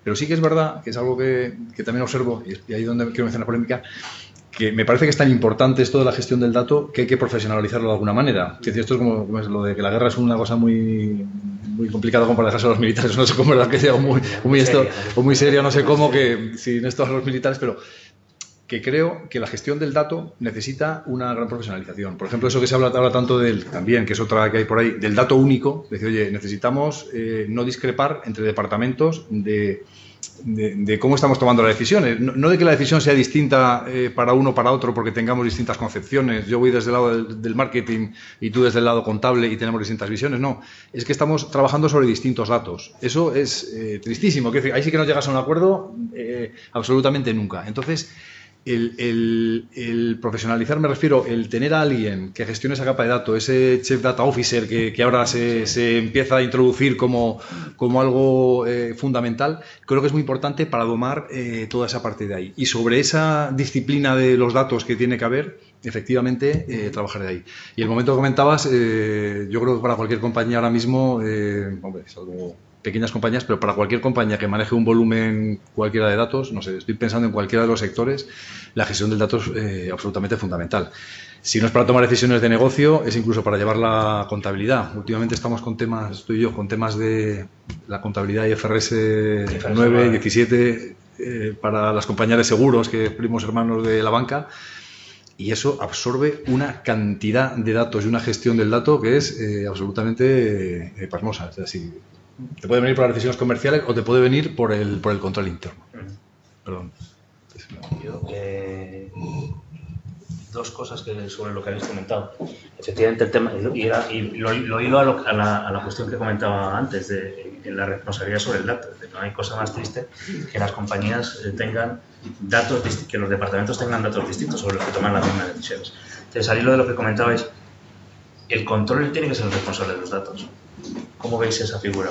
Porque a mí me parece que no, que debería haber un responsable, un data officer, y que por encima de ese data officer debería estar el control, pero eso es pero hay visiones distintas.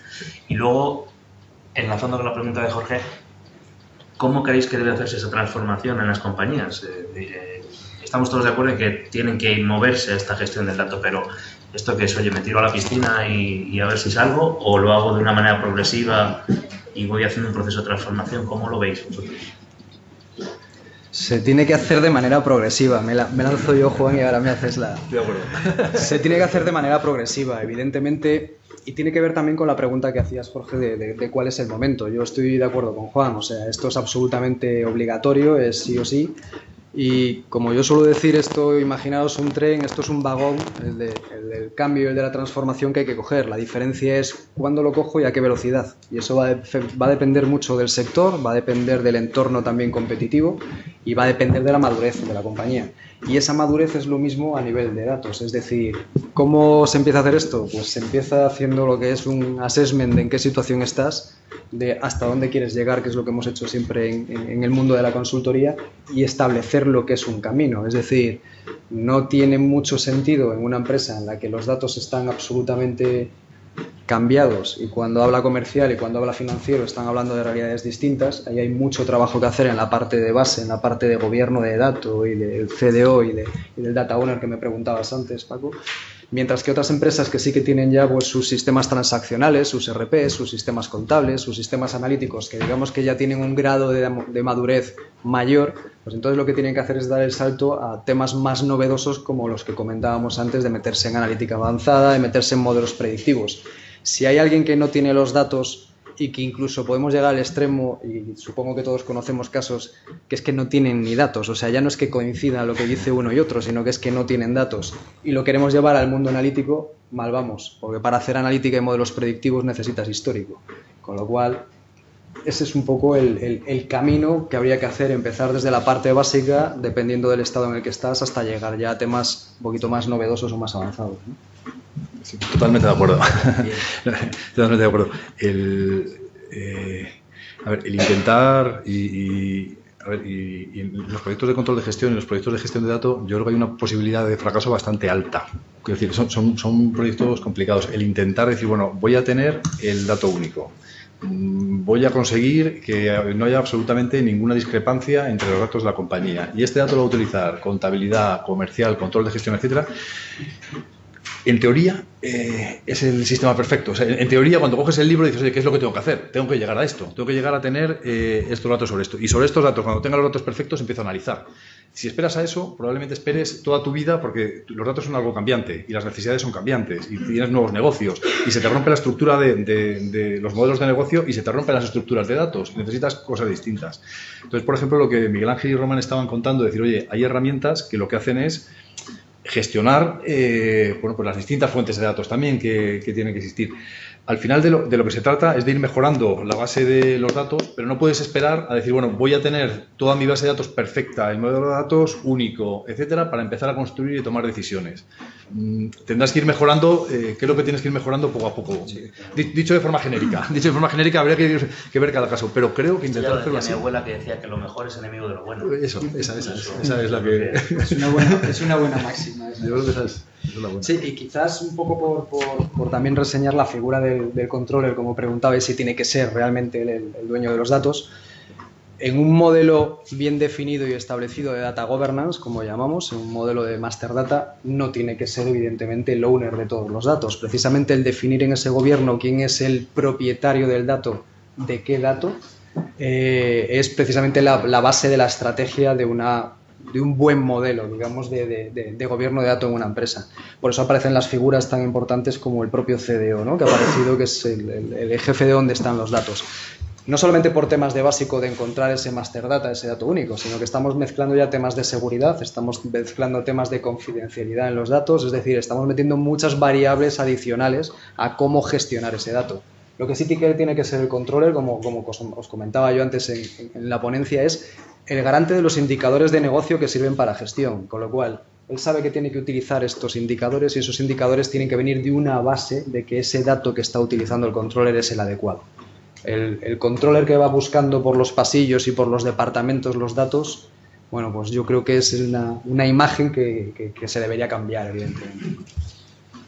Jorge, Sí, yo tengo una pregunta un poco filosófica, pero que me la encuentro muy a menudo. Y en parte lo comentabas antes, Miguel Ángel, es decir, en el que vemos cómo las compañías cada vez más es decir, se está acercando la figura del estratega con el director financiero. Y como empresario yo creo que la máxima que tiene cualquier empresario es que su empresa cada día valga más, ¿no? Entonces, claro, nos estamos encontrando con empresas que antiguamente era muy fácil medir todo porque estaba en el balance y la cuenta de resultados, y nos estamos encontrando, es decir, avanzando hacia modelos donde el valor ya no está en ese balance y cuenta de resultados, con lo cual son muchos datos cualitativos. ¿Cómo veis el futuro prácticamente, yo diría inmediato, cómo vamos a empezar a medir esas cosas que son tan importantes porque está el valor de la compañía ahí? ¿Cómo veis eso? Joder. Esa sí parece también de...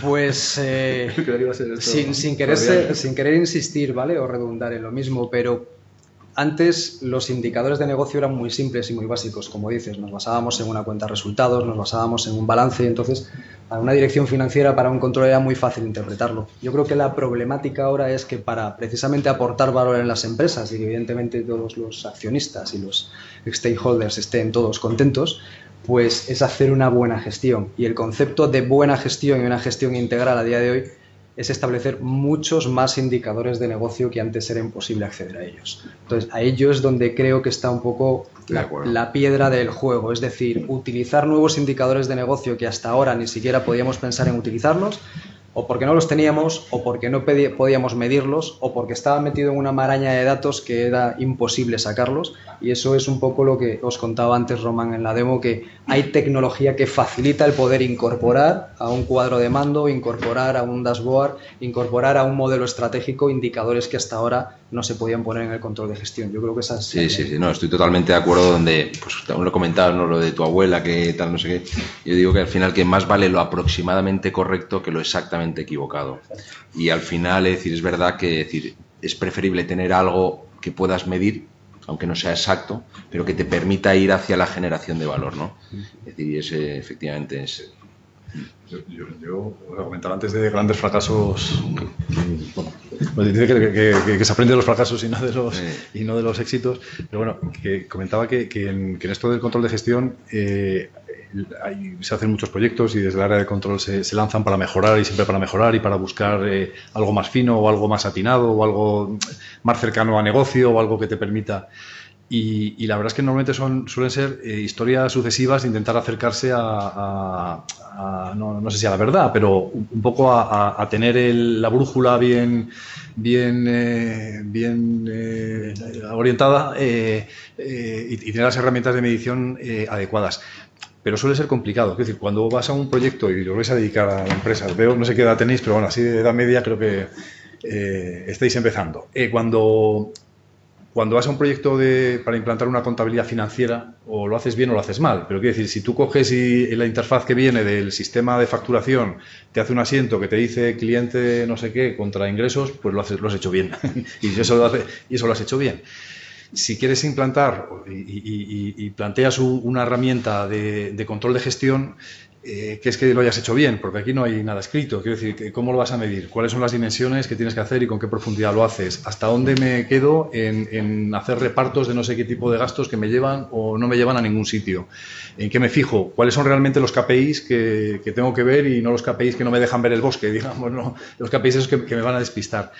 Y lo que comentabais de simplificar y de buscar cuáles son los datos correctos, a mí me parece que es absolutamente fundamental. Yo, proyectos mal vendidos internamente hay así. Es decir, desde control de gestión, intentar tener la herramienta perfecta y que no lo compre la organización y que la organización no se gestione, porque al final se trata de gestionarse con el libro del controller. Es decir, oye, si el controller mide esto, eso se lo tiene que trasladar al de marketing y al comercial, porque tendrán que actuar de esa manera. Si no lo hacen así, es que probablemente lo que está midiendo el controller es una fantasía suya que piensa que ahí está el key del negocio. Muchas veces te pasa eso y al final lo que hay que hacer es meter el dedo en el ojo del negocio. Provocar un poquillo, ¿no? Provocar el Sí.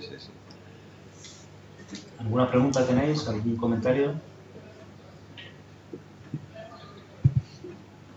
Buenas. Soy Guillermo López.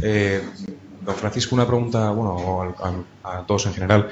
¿Cómo se va a contabilizar la parte de Big Data perteneciente a cada empresa de su patrimonio? ¿Cómo, si se establece dentro del balance, qué cantidad se asignaría, por ejemplo, cómo contabilizaríamos, cómo cuantificaríamos esa cantidad de Big Data? Entonces, en relación a... O sea, quiero decir, en una gran corporación que tenga varias... Exacto. Si tú quieres adquirir X información, ¿cómo contabilizas esa propiedad realmente? Yo te estoy comprando X, ¿cómo sé el valor de X de la Big Data? No se entiende la pregunta. El valor del dato. ¿Cuál es el valor del dato? Comprar datos, dice. Pero comprando datos entre empresas, el Exacto. concepto que hay ahora... Pero tú dices que... A ver, si yo entiendo la pregunta por mi parte, porque no sé... Si yo compro Google información... Contablemente, Exacto. en modelo de monetización lo que está haciendo la gente ahora es vender información, ¿no? Es vender información ofuscada, es vender información, como os decía, las telcos pues venden propensión, ¿no? De dónde hay flujo de gente y de qué tipo de gente. Esas ventas, en lo que yo conozco a nivel de marketing, pues es como cualquier otro activo. Es más, se oye por ahí, por lanzaros una idea, se oye que va a haber hasta un mercado de futuros del dato, ¿vale? O sea, al final todo va a ser datos, con lo cual va a ser casi una materia prima más. Ahora mismo como se está vendiendo es como modelo servicio, ¿vale? Hay un concepto as a service que sabéis que se está terciarizando absolutamente toda la sociedad, con lo cual vamos a modelo servicio y ahora mismo son empresas que esos datos lo venden en un modelo servicio. Yo te cedo esta información porque la información tiene un problema también, los datos, y es que tienen una vigencia durante cierto tiempo. Si son para histórico tiene importancia, pero si lo que tú necesitas es información actual, que te den un montón de información de los años 80 no te sirve para nada, ¿vale?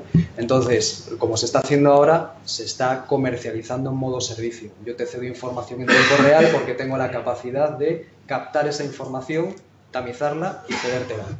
Cómo se apunta ya contablemente y demás, yo eso tengo que dejar a los expertos. No sé contable, no sé si activarlo sería un poco feo. Pero bueno, sí, al final es una... Al final es un activo. Al final es un activo de la compañía. Lo que pasa es que ese sí que te variará. Porque dices tú, te caduca el valor del dato y tendrás que hacer una amortización acelerada o una replanificación. Pero sería... Todavía el tema está bastante verde. Pero eso no sé, yo no lo he visto, vamos, tampoco no conozco empresas que lo hagan, pero efectivamente la teoría... Yo te invito a que veas, lo estaba buscando a ver si lo encontraba, pero no lo he encontrado, que estudies el caso de Weather Company, la empresa de IBM que compró Weather Company, y lo que hizo IBM fue, el dato tiene un precio y todo el tema del tiempo, el clima, etcétera. Weather Company tiene sensores por todo el mundo y IBM directamente compró a esa compañía solo por los datos.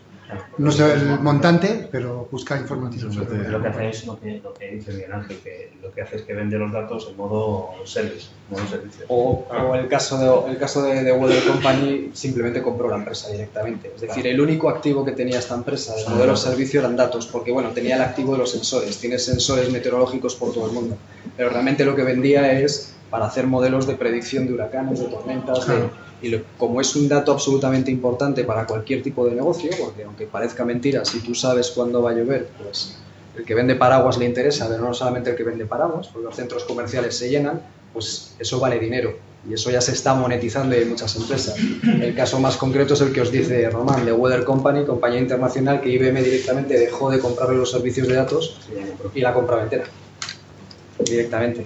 Entonces, pues bueno, pero yo creo que es lo que dice Paco, todavía estamos en momentos incipientes de cómo se va a estabilizar ese modelo. Ahora a día de hoy nacen, no sé deciros el número porque no tengo las estadísticas, pero que hacen absolutamente centenas de startups al día cuyo único activo es el dato.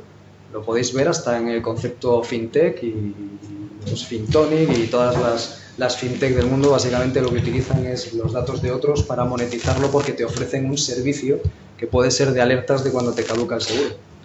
Bueno, entonces la mayoría de las... O de agregación de información. Exactamente. Con lo cual, pero al final si te das cuenta todo va basado en un concepto servicio. Yo utilizo los datos para algo.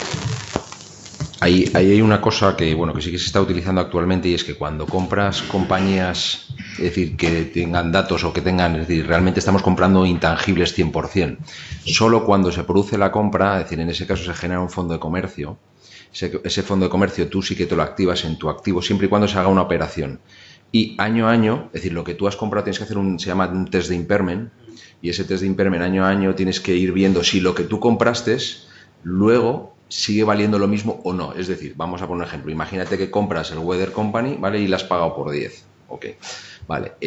Al año siguiente tú lo has activado en tus activos por 10, ¿vale? Y obviamente por tus acciones y tal. Si al año siguiente tú ves que lo que tú creías que te iba a generar esos datos no te genera a raíz del test de impairment, entonces tienes que dotarlo, con lo cual tienes que ir haciendo eso. Y eso se está produciendo solo cuando se produce una operación corporativa.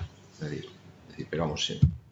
En ese caso. Entonces ahí, por ejemplo, nosotros hemos hecho varios casos en el cual hemos comprado marcas que en definitiva es marca, ¿por qué? Porque tiene un valor que está por encima de sus activos y nos obligan a hacer ese tema de...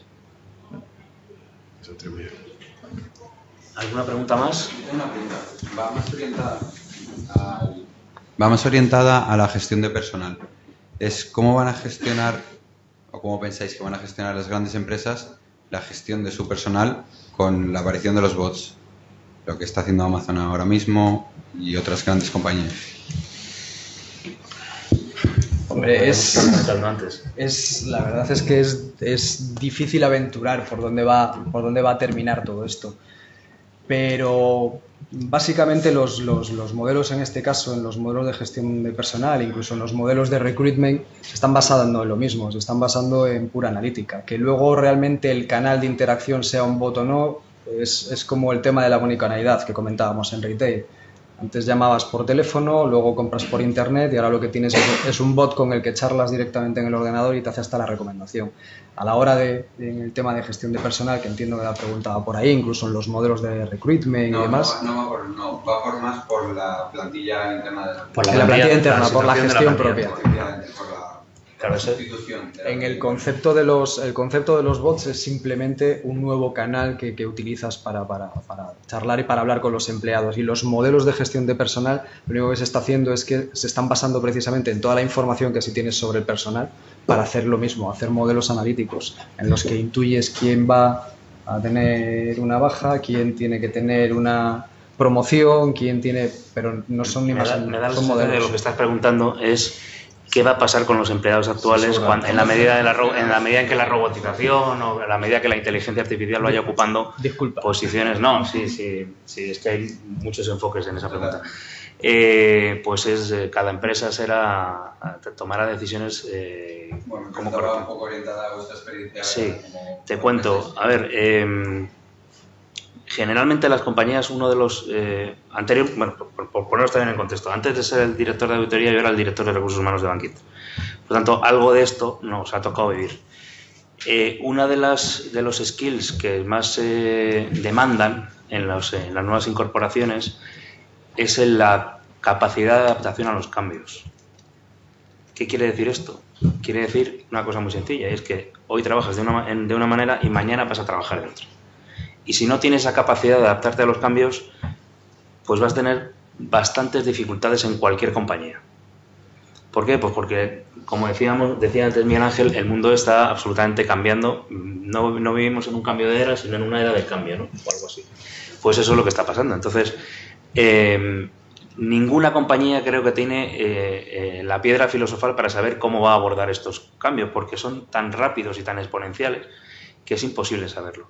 Lo que sí tenemos es que ser conscientes todos como profesionales es que esto no va de me voy a quedar en esta empresa durante 50 años haciendo lo mismo, que era lo que pasaba antes. Es decir, ahora es me incorporo a este proyecto en el que ahora voy a hacer esto y posiblemente dentro de 2 años tenga que hacer otra cosa. Y tengo que tener esa mentalidad, porque si no la tengo voy a tener un problema. Es decir, no sé si habéis leído, hay muchísima información sobre esto, sobre los cambios, pero es que hay una noticia o una encuesta que hacían, oye, cualquier persona que nazca en estos años va a trabajar en una profesión que todavía no se ha inventado.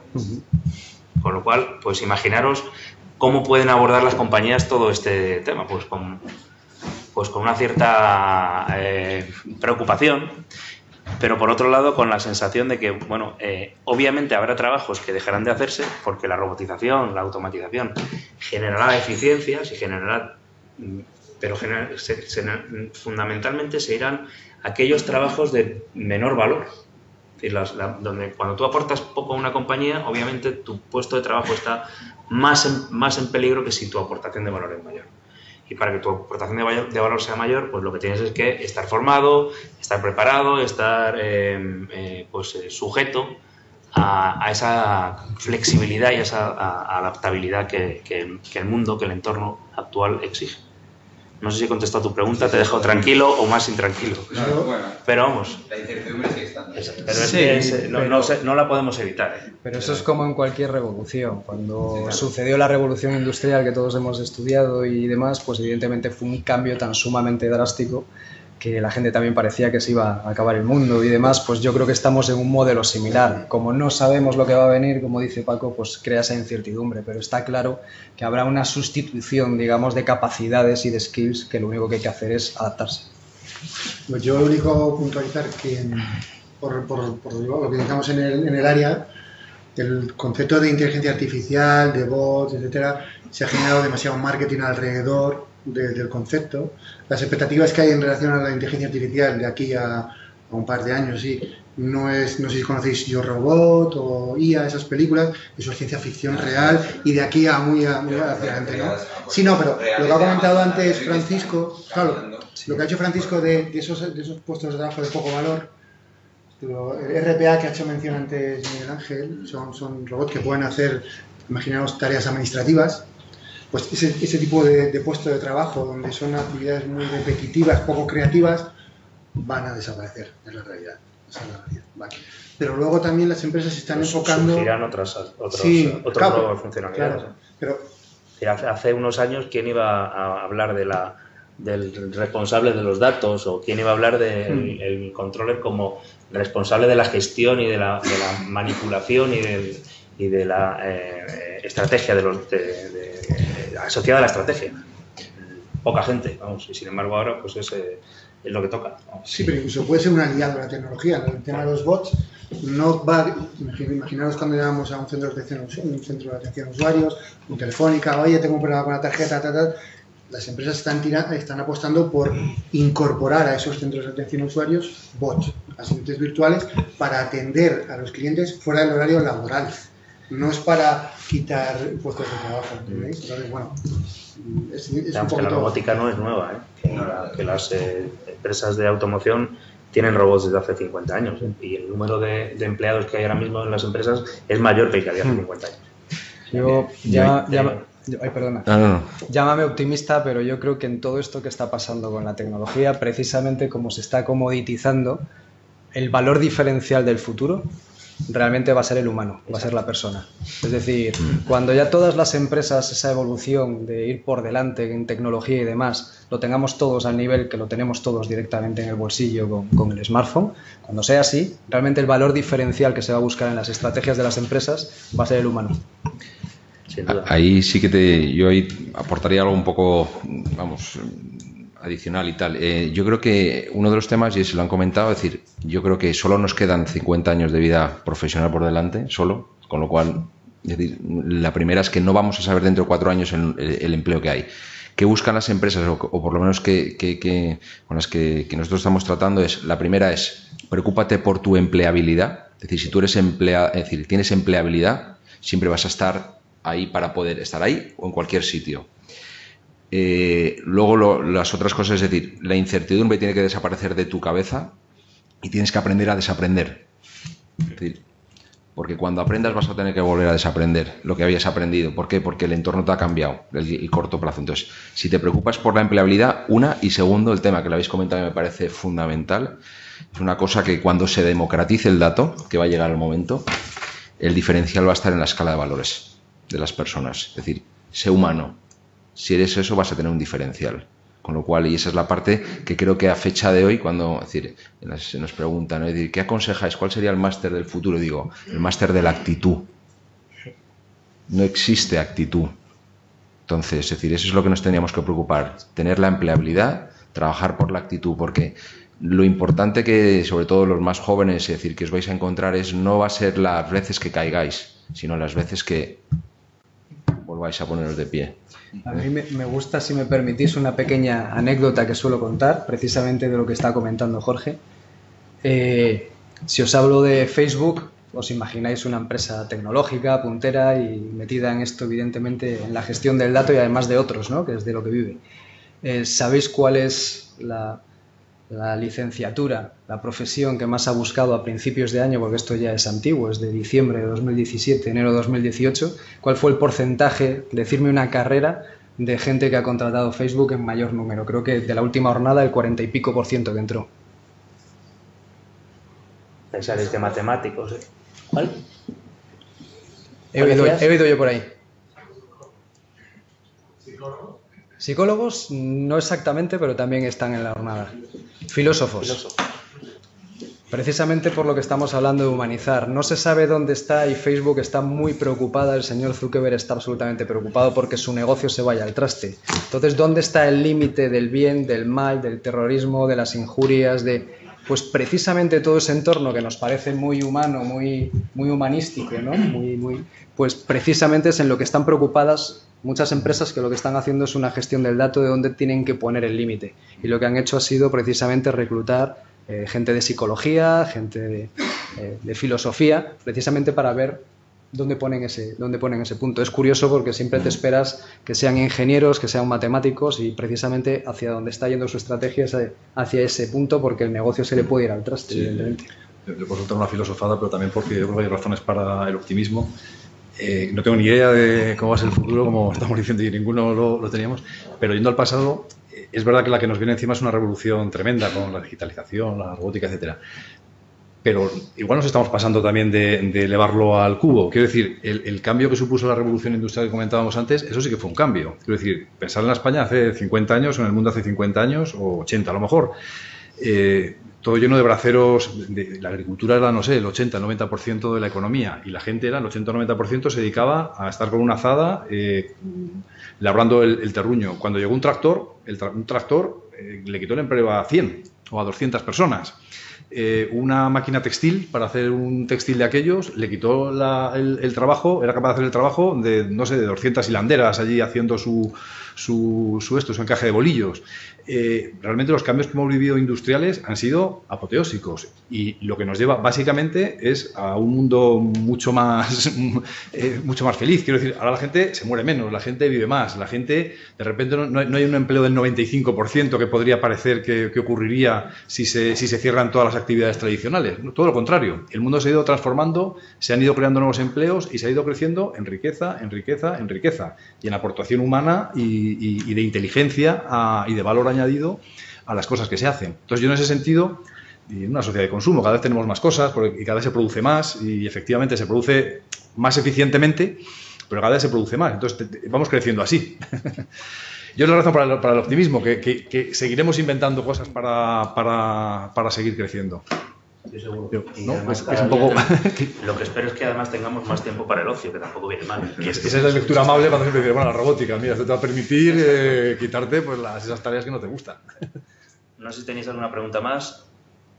Si no, yo creo que ya podemos dar por cerrada la sesión. Espero que haya sido de vuestro interés. Agradeceros, sobre todo a los ponentes, el esfuerzo de estar aquí y de presentarnos con tanta claridad los temas, y a vosotros por la asistencia y la participación. Muchísimas gracias. Gracias.